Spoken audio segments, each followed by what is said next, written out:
Baş ağrılarını artıra bilir, diqqət azalmasına səbəb ola bilir.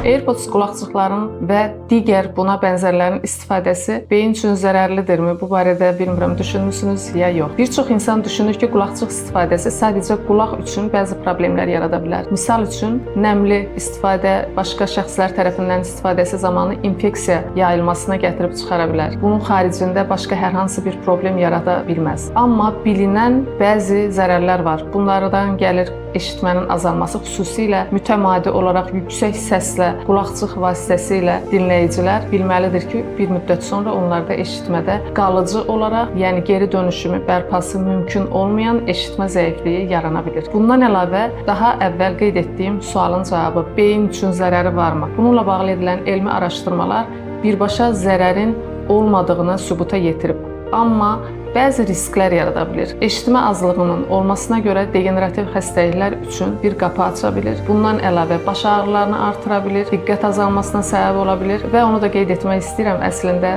araşdırmalar davam edir. Bəlkə də yaxın gələcəkdə digər xəstəliklərin də adını çəkə biləcək. Ona görə qulaqçıqların istifadəsi zamanı diqqətli olun, fasilələrlə istifadə edin. Təxminən 40-50 dəqiqədən sonra 10 dəqiqə fasilə verin, səsi yüksək etməyin. Qulaqçıqların istifadəsi zamanı təmizliyindən əmin olun və mümkünsə ümumiyyətlə istifadə etməyin elektromaqnit dalğaları yayan qulaqçıqları. Bu videonu başqaları ilə də paylaşın ki, onlar da qulağını və beynini qorusun.